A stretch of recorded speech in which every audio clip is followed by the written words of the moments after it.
Assalomu alaykum hurmatli talabalar. Bugun ijtimoiy ta'minot huquqi fanidan yangi mavzu, ya'ni mehnat staji degan mavzuni ko'rib o'tamiz. Bugungi mavzumizning rejalari.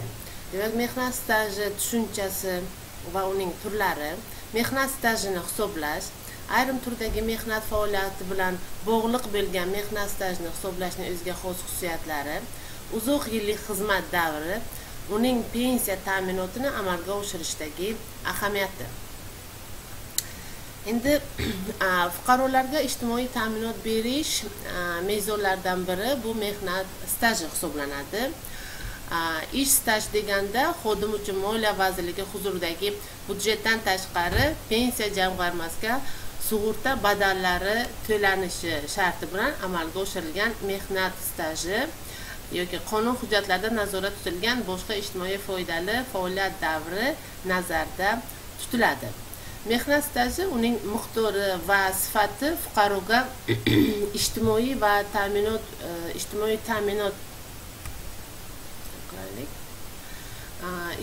ta'minot berilishiga muhim o'rin tutuvchi omil bo'lib sanaladi. Mehnat staji odatda fuqarolarning korxona yoki tashkilotdagi mehnat faoliyati davridan iborat bo'ladi. Umumiy va maxsus mehnat stajlari mavjud bo'lib, ular har qanday ish davri, shuningdek to'ydagi vaqtlar ham umumiy ish stajiga qo'shib hisoblanadi va pensiya ta'minotida hisobga olinadi. Bular quyidagilar: agar O'zbekiston Respublikasi Moliya vazirligi huzuridagi budjetdan tashqari pensiya jamg'armasiga sug'urta badallari to'lagan bo'lsa, faoliyat turi, mulk va xo'jalik yuritish shakllaridan qat'iy nazar, xodim davlat tomonidan ijtimoiy sug'urtalangan holda bajargan har qanday ish ham mehnat stajiga kiradi. 1965-yildan keyingi davr uchun jamoat xo'jaligining ish stajini hisoblab chiqarishda, agar jamoat xo'jaligi a'zosi uzrsiz sabablarga ko'ra jamoat xo'jaligida belgilangan mehnatga ishtirok etish minimumini bajarmagan bo'lsa ham, ishlangan vaqtning amalga davom etgan davri hisobga olinadi. Demak, ijodiy faoliyat bilan mashg'ul xodimlarning ish stajini, bosharti ular O'zbekiston Respublikasi Moliya vazirligi huzuridagi budjetdan tashqari pensiya jamg'armasiga sug'urta badallari to'lagan bo'lsalar, ijodiy uyushmalarning boshqaruvlari ana shu muallifning asari e'lon qilingan yoki birinchi marta jamoat oldida ijro yoki namoyish etilgan kundan e'tiboran belgilanadi. Keyingisi harbiy xizmat va partizan otryadlari hamda qo'shilmalarda bo'lish, davlat xavfsizligi organlarida va ichki ishlar organlarida xizmat qilish, idoraviy bo'ysunuvdan qat'iy nazar harbiylashtirilgan soqchilikdagi maxsus aloqa organlar va tog' qutqaruv qismlaridagi xizmat, yakka tartibdagi mehnat faoliyati, shu jumladan yakka ijara sharoitidagi yoki shaxsiy yordamchi, ana bu dehqon xo'jaligidagi faoliyati, O'zbekiston Respublikasi Moliya vazirligi huzuridagi budjetdan tashqari pensiya jamg'armasiga sug'urta badallari to'lagan taqdirda bu hammasi mehnat stajiga kiradi. Aytib o'tishimiz kerakki, shu bilan mehnat staji demak insonning umri davomida ishlagan va davlatga ma'lum bir o'sha pensiya jamg'armasiga to'lov amalga oshirgan bo'lsa, bu ana shunday tarzda mehnat staji yozilib borilaveradi. Xo'sh, shu bilan birga O'zbekiston Respublikasi muassasalari va xalqaro tashkilotlar xodimlari xotinlarining chet elda bo'lgan vaqti, lekin 10 yildan oshmagan davri ham, mehnatda mayblanish yoki kasb kasalligi oqibatida birinchi va ikkinchi guruh nogironligida bo'lingan vaqti, yoshga doir yoki boquvchisini yo'qotganlik pensiyasi tayinlanayotganda stajga qo'shib hisoblanadi. Yoshga doir pensiya tayinlangandan keyingi ishlangan vaqt pensiyani hisoblab chiqarish uchun stajga qo'shilib hisoblanmaydi. Ota-onasidan judo bo'lgan, chin yetim bo'lsa, bolalarga tayinlanadigan boquvchisini yo'qotganlik pensiyasini hisoblab chiqarish ham ota, ham onaning umumiy ish stajiga qarab amalga oshiriladi. Maxsus mehnat staji deganda esa imtiyozli shartlarda ijtimoiy ta'minot, pensiya bilan ta'minlash huquqini beradigan ishlar kiradi. Bunda kasblar, vazifalarda ishlagan davr nazarda tutiladi. Jumladan O'zbekiston Respublikasi Vazirlar Mahkamasining 1994-yil 12-maydagi 250-sonli qarori bilan imtiyozli shtatlarda pensiyaga chiqish huquqini beradigan ishlab chiqarishlar, muassasalar, ishlar, kasblar, lavozimlar va ko'rsatkichlar ro'yxati tasdiqlangan bo'lib, ana shunday ishlarda ishlagan davrlar maxsus ish staji yoki imtiyozli shartlarda ijtimoiy ta'minot olish huquqini beruvchi davrlarga qo'shib hisoblanadi. Mehnat stajini hisoblash qanday amalga oshiriladi? Mehnat daftarchasi ish stajini tasdiqlovchi asosiy hujjat hisoblanadi. Mehnat daftarchasi yoki unda tegishli yozuvlar bo'lmagan taqdirda ish stajini tasdiqlash tartibi qonun hujjatlari bilan belgilanadi. Agar mehnat staji o'sha yozilgan daftarda yo'qolib qolgan bo'lsa yoki yozilmay qolgan bo'lsa, qanday bu amalga oshiriladi? Jumladan O'zbekiston Respublikasi Vazirlar Mahkamasining 94-yil 11-maydagi 249-sonli qarori bilan tasdiqlangan pensiya tayinlash uchun mehnat stajini tasdiqlash tartibi to'g'risidagi nizomning 1-bandiga ko'ra mehnat staji bu ish, xizmat qilish, o'qish joyidan yoki ish stajiga qo'shilib hisoblanadigan boshqa faoliyat amalga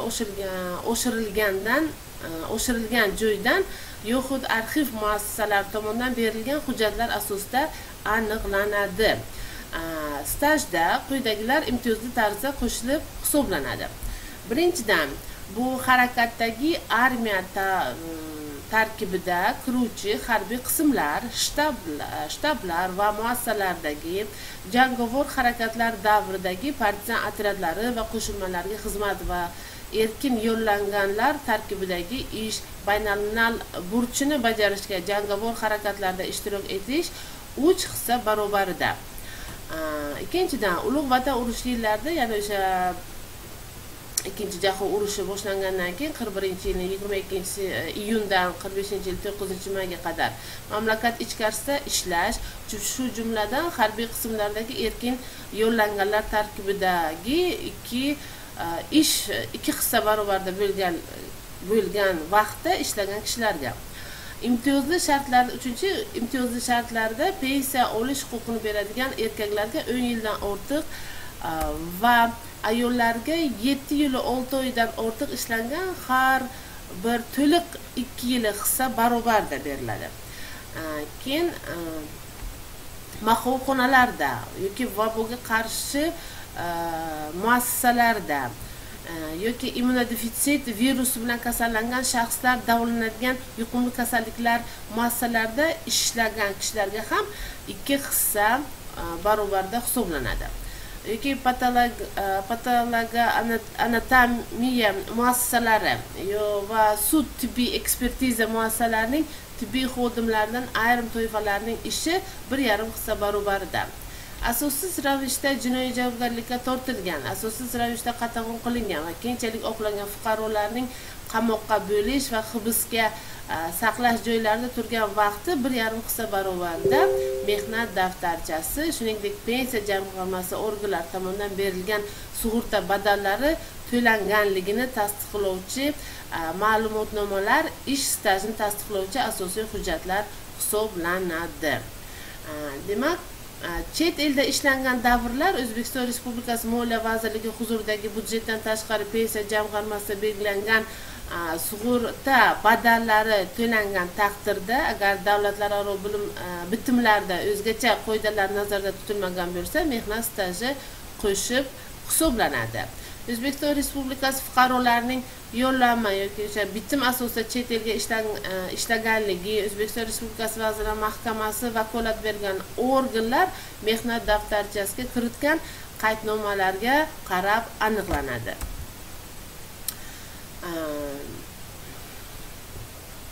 Endi chet el fuqarolariga va fuqaroligi bo'lmagan shaxslarga chet eldagi ishi O'zbekiston Respublikasida ishlanganiga to'g'ri keladigan stajning 1/3 hissasidan oshmagan miqdorda, agar davlatlararo bitimlarga yoki o'sha shartnomalarga o'zgacha qoidalar nazarda tutilmagan bo'lsa, stajga qo'shiladi. Mehnat daftarchasi bo'lmagan taqdirda hamda mehnat daftarchasida zarur yozuvlar bo'lmagan yoki yozuvlar xato va noaniq yozilgan bo'lsa, mehnat stajini tasdiqlash uchun ish vaqtini hisobga olib bo'lmaydigan xodimlar staji bundan mustasno. Ma'lumotnomalar, buyruqlardan ko'chirmalar, ish haqqi berish bo'yicha shaxsiy hisobotlar, vedomstlar, ularning bajarganligi qayd etilgan yozma mehnat shartnomalari va ish davri to'g'risidagi ma'lumotlar bo'lgan boshqa hujjatlar qabul qilinadi. Yuqorida ko'rsatilgan hujjatlar bo'lmasa, mehnat stajini isbotlash uchun kasaba uyushmalari biletlari va hisob-kitob daftarchalari qabul qilinadi. Hisob-kitob daftarchalari ish haqqi to'langanligi to'g'risida belgi qo'yilgan vaqti uchun, kasaba uyushmasiga a'zolik biletda esa ish haqqi yoki stipendiyalardan a'zolik badallari to'langanligi to'g'risida belgi qo'yilgan vaqti uchun ish davrini tasdiqlaydi. Kasaba uyushmasida a'zolik bileti bo'lmagan taqdirda staj hisobga olish varaqasi asosida aniqlanishi ham mumkin. Bunda faqat a'zolik badallari to'langan vaqt stajga kiradi. Ish vaqtini hisobga olib bo'lmaydigan xodimlarning mehnat staji O'zbekiston Respublikasining Moliya vazirligi huzuridagi budjetdan tashqari pensiya jamg'armasida sug'urta badallari to'langanligi to'g'risidagi Moliya vazirligi qo'shidagi budjetdan tashqari pensiya jamg'armasi tuman bo'limi tomonidan belgilanadigan ma'lumotnomalar bo'yicha aniqlanadi. Mehnat stajini tasdiqlovchi hujjatlar bo'lmasa, ish davri guvohnomalarining ko'rsatmasi asosida aniqlanadi. Mehnat stajini tasdiqlash uchun taqdim etilgan hujjatlarning mazmuni va zarur darajada asoslanganligini tekshirib ko'rish to'g'risida qaror qabul qilish, zarur bo'lsa, nima deymiz, guvohlarning ko'rsatmalari asosida ish stajini aniqlash, ayrim shaxslarni parvarishlashga ketgan vaqtini aniqlash Moliya vazirligi huzuridagi budjetdan tashqari pensiya jamg'armasi tuman bo'limlarining vakolatlariga kiradi.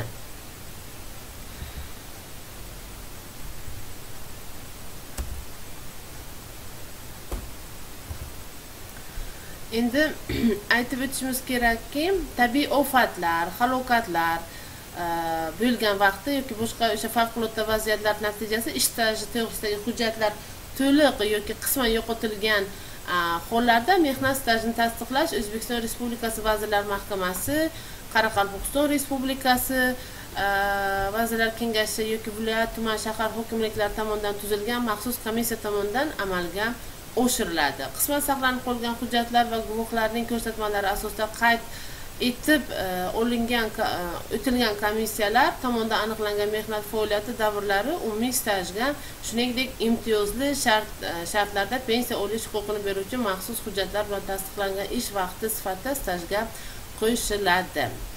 Mavjud ish staji to'g'risidagi ma'lumotlar bo'lmagan va harbiy harakatlar, tibbiy ofatlar, halokatlar, falokatlar va boshqa favqulodda vaziyatlar munosabati bilan ularni olish imkoniyati bo'lmasa, mehnat staji shu jumladan imtiyozli shartlarda pensiya olish huquqini beruvchi mehnat staji ariza beruvchini bir korxona, muassasa, tashkilot, jamoat xo'jaligi yoki bir tizimda u bilan birga ishlagan va uni bilgan kamida 2 guvohning ko'rsatmasi asosida belgilanadi.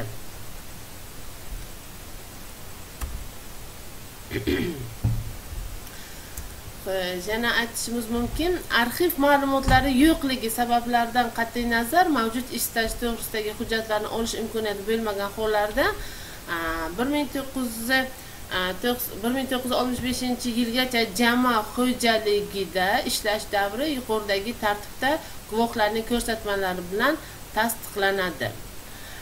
Demak, umumiy mehnat staji to'g'risidagi ma'lumotlar mavjud bo'lgan taqdirda imtiyozli shartlarda pensiya olish huquqini beruvchi ishning xarakteri guvohlarning ko'rsatmalari bilan belgilanmaydi. Mehnat faoliyatini tasdiqlash uchun taqdim etiladigan hujjatlar mansabdor shaxslar tomonidan imzolangan va muhr bilan tasdiqlangan bo'lishi kerak. Albatta, mehnat daftarchasidagi yozuvlar ushbu daftarchani to'ldirish va yuritish paytida amal qilgan korxonalar, muassasalar va tashkilotlarda mehnat daftarchalarini joriy etish tartibi to'g'risidagi yo'riqnoma talablariga javob berishi kerak albatta. Endi ayrim turdagi mehnat faoliyati bilan bog'liq bo'lgan mehnat stajini hisoblashning o'ziga xos xususiyatlari nimada? Yuridik shaxs bo'lmasdan tadbirkorlik faoliyati bilan shug'ullanuvchi jismoniy shaxslarning mehnat stajini hisobga olish. Ya'ni bunda qanday amalga oshiriladi? Tadbirkor davlat soliq xizmati organlarida hisobga qo'yish bilan bir paytda byudjetdan tashqari pensiya jamg'armasida badal to'lovchi sifatida davlat ijtimoiy sug'urtalanadigan shaxsga aylanadi.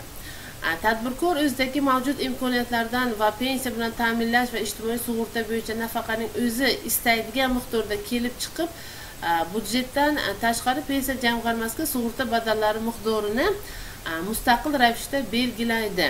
Yani biroq eng kam miqdori har oyda O'zbekiston Respublikasida belgilangan eng kam oylik ish haqidan kam bo'lmagan miqdorda yoshga oid pensiya olish huquqiga ega bo'lgan, shuningdek birinchi va ikkinchi guruh nogironlari bo'lgan tadbirkorlar uchun esa eng kam oylik ish haqining kamida 50% tashkil etishi kerak.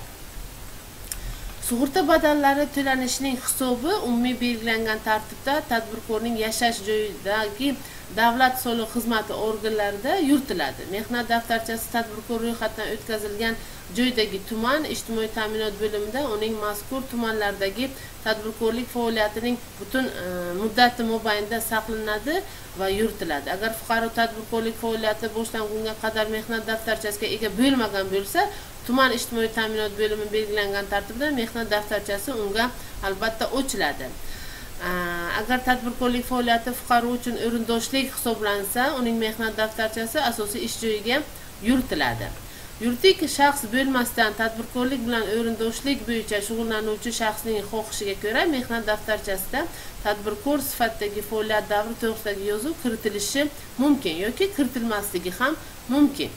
Yozuv ro'yxatdan o'tkazish joyidagi tuman ijtimoiy ta'minot bo'limi tomonidan kiritiladi. Tadbirkorning mehnat staji va byudjetdan tashqari pensiya jamg'armasiga sug'urta badallari to'lagan davrlar kiritiladi. Pensiya va davlat ijtimoiy sug'urtasi bo'yicha tayinlash uchun mehnat stajini hisoblab chiqishga agar to'langan badallar summasi ushbu yilning barcha oylari uchun belgilangan eng kam badaldan kam bo'lmasa, stajga kalendar yil qo'shiladi.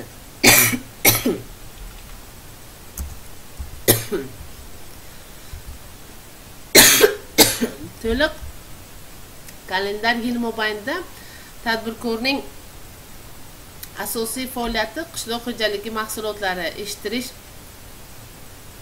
qishloq xo'jaligi mahsulotlari yetishtirish va qayta ishlash bo'lgan hollarda agar mazkur yilda badallar kamida 9 oy mobaynida to'langan bo'lsa, stajga kalendar yil qo'shiladi. Xulosa qiladigan bo'lsak, demak mehnat staji inson tomonidan, o'sha fuqaro tomonidan umri davomida ishlagan, davlat korxonalarida ishlagan bo'lsa, u mehnat daftarchasi ochilib, yozilib boriladi.